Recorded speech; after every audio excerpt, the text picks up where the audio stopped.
Hi எல்லாம் எப்படி இருக்கீங்க? இன்றைக்கி நம்ம வீடியோவில் என்ன பார்க்க போகிறோம்னா எல்லாருக்கும் ரொம்ப ரொம்ப பிடிச்ச பிரியாணி ரெசிபி தான் பார்க்க போகிறோம். அதுவும் நாட்டுக்கோழி தம் பிரியாணி நல்லா உதிரி உதிரியாக நல்ல சுவையோடு எப்படி செய்யலான்னு பார்க்கலாம் வாங்க.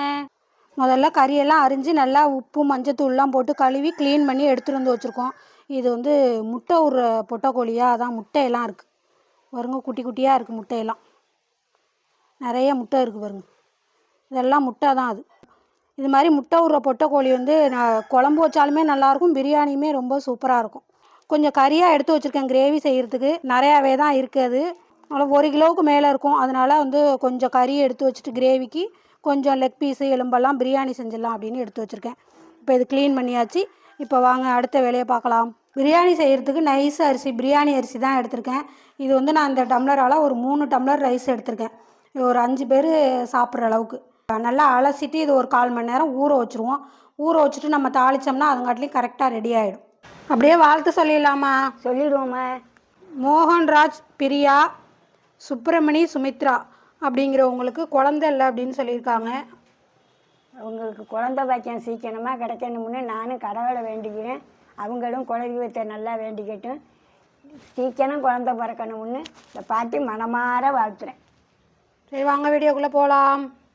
இஞ்சி பூண்டு பேஸ்ட்டு அரைச்சி தனியாக ரெடி பண்ணி வச்சுட்டா நம்ம எப்போயுமே ஃப்ரெஷ்ஷாக அப்பப்போ தான் அரைச்சிப்போம். இஞ்சி பூண்டு பேஸ்ட்டு அரைச்சி வச்சாச்சு. மசாலா வந்து மசாலாவும் ஃப்ரெஷ்ஷாக அரைச்சிக்குவோம். இதுக்கு வந்து ஒரு 6-7 சின்ன வெங்காயம் உரித்து வச்சுருக்கேன். ஒரு 4 முந்திரி பருப்பு எடுத்து வச்சுருக்கேன். 1 ஸ்பூன் பெருஞ்சீரகம், 1 ஸ்பூன் ஜீரகம், மிளகு 1 ஸ்பூன், நல்லா நாட்டுக்கோழிங்கிறதுனால மிளகு நல்லா போட்டால் தான் நல்லாயிருக்கும். 1 ஸ்பூன் மிளகு. இது வந்து ஏலக்காய் பொடி கொஞ்சோண்டு எடுத்து வச்சுருக்கேன். ஒரு 4-5 ஏலக்காய், அந்த அளவுக்கு ஏலக்காய் பொடி. இது வந்து கல்பாசி கொஞ்சோண்டு ஒரு பீஸ் எடுத்து வச்சுருக்கேன் கல்பாசி.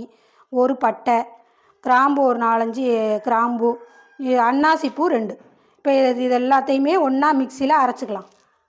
இப்போ எல்லாம் ரெடி பண்ணிக்கிட்டு வந்துட்டோம். ஒரு பாத்திரத்தை போட்டு நம்ம எண்ணெய் ஊற்றிக்கலாம் தாளிக்கிறதுக்கு. ஊற்றுமா, என்ன கொஞ்சம் எண்ணெய் ஊற்றுமா.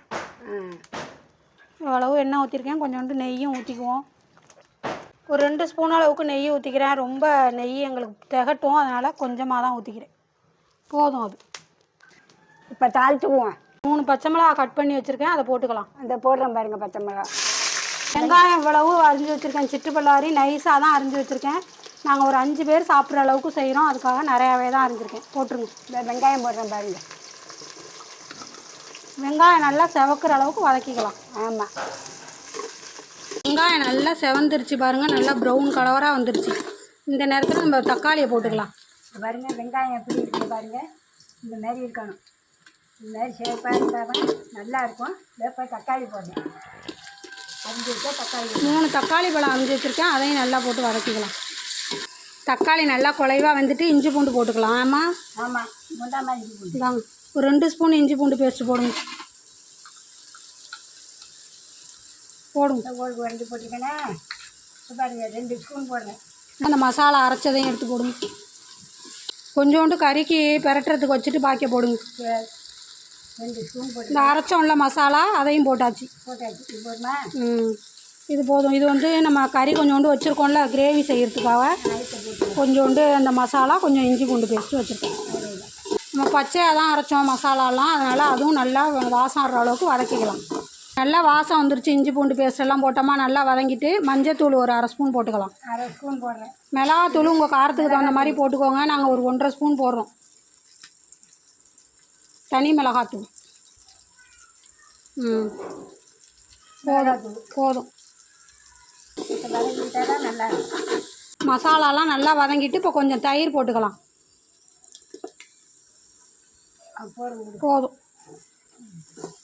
ஒரு 3 ஸ்பூன் அளவுக்கு தயிர் போட்டிருக்கேன். அப்புறம் புதினா, மல்லி, கொஞ்சம் கருவேப்பிலை அதெல்லாம் போட்டு ஒரு வதக்கி விட்டுறலாம். எல்லாம் ஒரு கைப்பிடி அளவுக்கு போட்டிருக்கேன் புதினாலாம், அதையும் நல்லா வதக்கி விட்டுறலாம். கொஞ்சோண்டு பிரியாணி மசாலா போட்டுக்கலாம். ஒரு ஸ்பூன் அளவுக்கு பிரியாணி மசாலா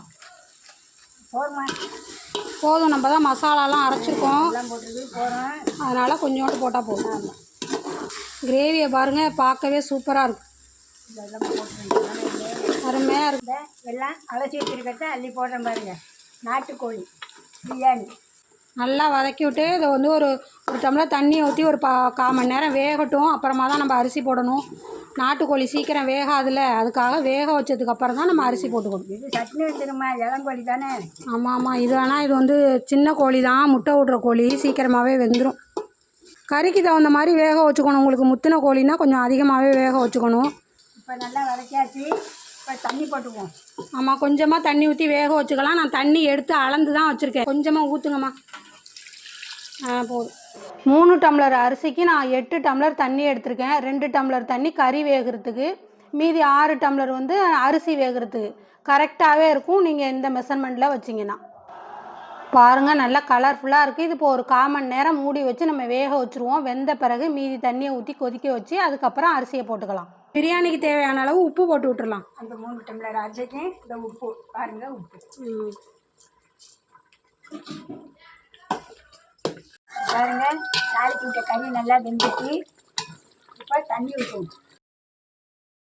இப்போ நல்லா கறியும் வெந்துட்டு, நீங்கள் வெந்திருக்கான்னு பார்த்துட்டு நீங்கள் தண்ணி ஊற்றிக்கலாம்.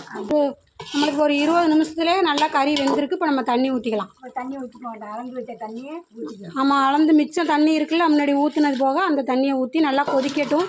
கொதிச்சோன்னா அரிசியை போட்டுக்கலாம். அவ்வளவுதான். இப்போ களைஞ்சி வச்ச அரிசி போடுறோம் பாருங்கள். தண்ணி கொதிச்சுட்டு இப்போ களைஞ்சி வச்சு நல்லா தண்ணியெல்லாம் வடிகட்டிட்டு வச்சுருக்கோம் அரிசி. இப்போ போட்டுக்கலாம். இப்போ போடுறோம் பாருங்கள் அரிசி. அரிசி வந்து ஒரு 1/4 மணி நேரம் நான் ஊற வச்சுருந்தேன். அதான் சாதம் நல்லா சாஃப்டாக இருக்கும். அதுக்காக அப்படி தான் வச்சுக்கணும், அப்போ தான் நல்லாயிருக்கும். நாட்டுக்கோழி பிரியாணி ரொம்பவே அருமையாக இருக்கும். உங்களுக்கு பார்த்தாலே தெரியும் எந்த அளவுக்கு இருக்குது பாருங்கள் அதோட மசாலாலாம். அப்புறம் அடிக்கடி நான்வெஜ் சமைக்கிறோம் அப்படின்னு சொல்கிறீங்க. அப்படியெல்லாம் இல்லைங்க, நம்ம சமைக்கிறதே ஞாயிற்றுக்கிழமை ஒரு நாளைக்கு தான். ஆமாம் ஆமாம். இப்போ மூடி வச்சிடலாம். நம்ம தேவையான உப்பு எல்லாமே போட்டாச்சு. இப்போ மூடி வச்சிடலாம். இப்போ பார்த்தீங்கன்னா சாதம் வந்து ஒரு 3/4 வேக்காடு வந்திருக்கு. கொஞ்சமாக தண்ணி இருக்குது பாருங்கள். இந்த பதம் தான் கரெக்டான பதம். இப்போ நம்ம வந்து தம்மு போட்டுடலாம். மூடியை போட்டு, இது வந்து கிரைண்டர் மூடி, சின்னதாக ஹோல்ஸ் இருக்குது, அதனால் நாங்கள் ஒரு இலையை வச்சுருக்கேன். இது மேலே இப்போ நெருப்பள்ளி வச்சிடலாம். அவ்வளவுதான். இப்போ அழகாக தம்மு போட்டாச்சு. நம்ம கணக்கணன்னு கணிஞ்சிக்கிட்டு இருக்கட்டும்னு ஒரு மட்டையை எடுத்து மேலே போட்டிருக்கேன். அடியிலையும் கொஞ்சம் நெருப்பு இருக்கணும், அப்போ தான் கரெக்டாக இருக்கும். ஒரு 1/4 மணி நேரத்துலேருந்து 20 நிமிஷம் கழித்து நம்ம தம்மு பிரிச்சுக்கலாம். இப்போ ஒரு 1/2 மணி நேரமே ஆயிடுச்சு நம்மளுக்கு. இப்போ நம்ம திறந்து பார்க்கலாம்.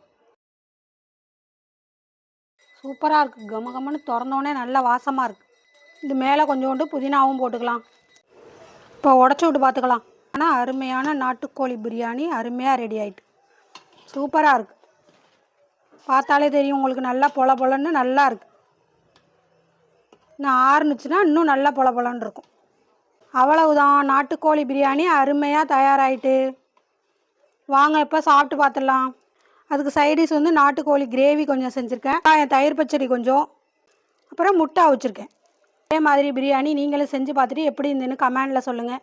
வாங்க இப்போ சாப்பிட்டு பார்த்துட்டு டேஸ்ட்டு சொல்லிடலாம். வாங்க இப்போ சாப்பிடுவோம். என்ன சாப்பிடு இன்னைக்கு? இன்றைக்கி நம்ம வீட்டில் நாட்டுக்கோழி பிரியாணி. உட்காருங்க. உங்களுக்கு பிடிச்ச சாப்பாடு தான். இதாங்க எடுத்து வைங்க.